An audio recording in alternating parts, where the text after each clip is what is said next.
Today on my channel, I am going to show you guys how to change a fuel filter on a quadrajet carburetor.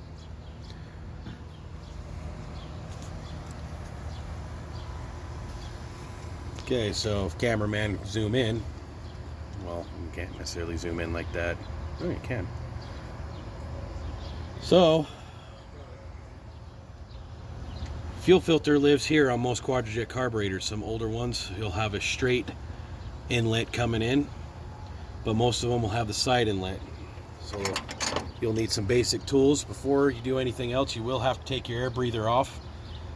Vehicles may vary on that, but it's fairly simple. Take the top nut off, remove all your hoses. You might have to take pictures or mark your hoses on where they go. Once the air breather's off, you can either use an adjustable wrench, and you'll need a 5/8 wrench.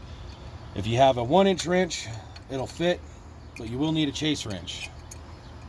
Put your chase wrench on. Make sure your vehicle's cooled down at least a half hour to an hour after running, or overnight. In this case, it hasn't ran in almost 48 hours.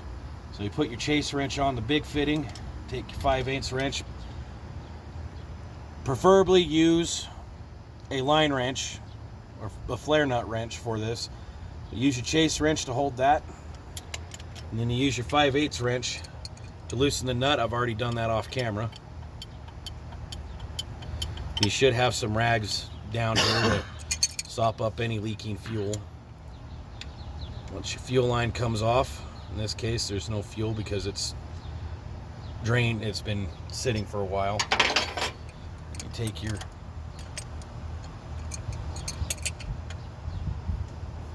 big wrench here,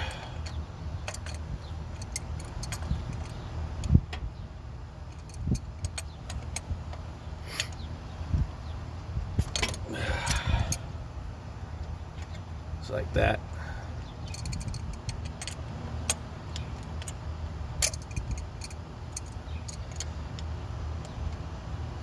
Now most quadrajets, from my research from about late 70s on, in most cases are going to be this typical setup. Some of your quadrajets will have an electrical connection right here, or a couple others. If you have the electronic version of them, you might have to disconnect a couple of those electrical connections to get access to this, but the procedure is pretty much the same. Loosen this fitting.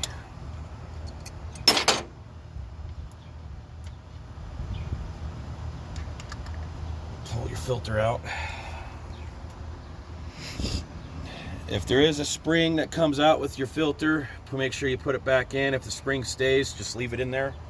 I'm not going to pull it out, but that is what your filter looks like.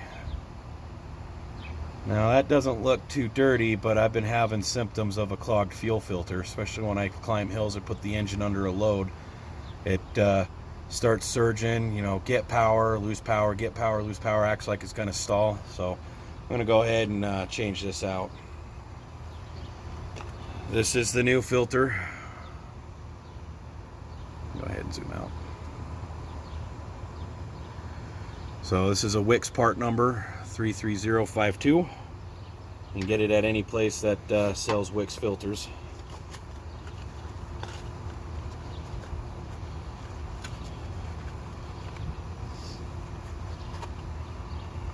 This is what the new one looks like. The gasket part, where'd my fitting go? Oh great, I'm losing my mind. So the opening here goes in like that.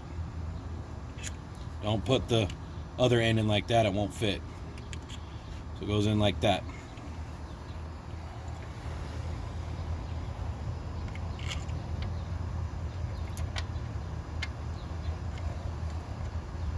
And you just thread it in. There is no need for any thread sealers or tapes or anything on these threads. I've been doing this for a while and haven't had an issue with it leaking, and you don't have to go ugga-dugga tight on them.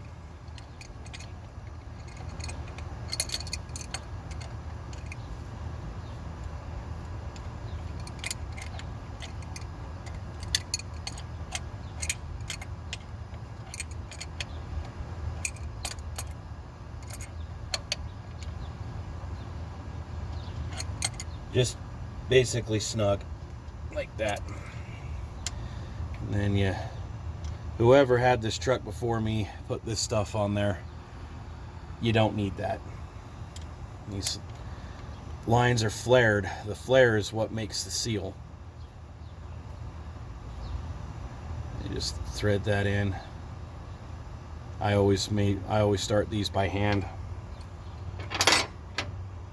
Then I'll take my wrench and I'll get it good and snug like that. You don't need a chase wrench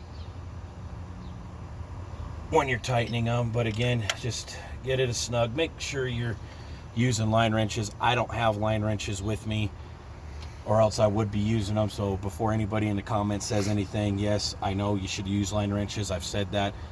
I just don't have them, because if I had them, I would use them.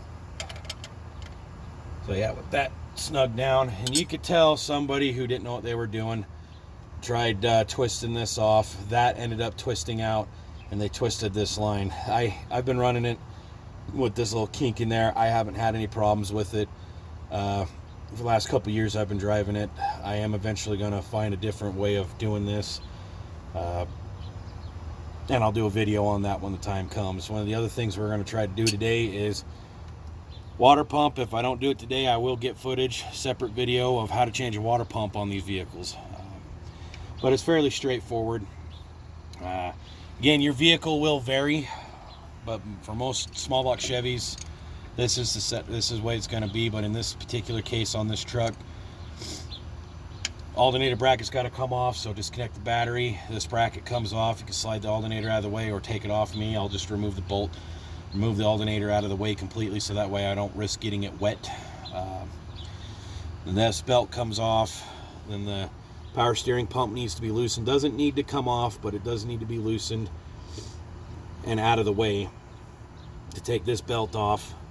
And then drain the system. Really no need to remove the radiator. I'm probably not going to do that, and you don't need to do that. But once the system's drained, you remove your little radiator hose. Then it's just 4 bolts, one right here on either end, 1, 2, and 3, 4 over here against the block, and then it should come loose.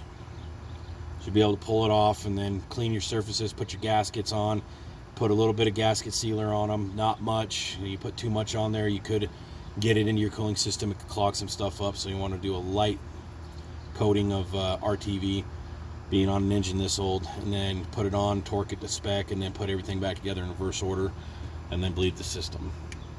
So, but I will be doing a video on how to do that.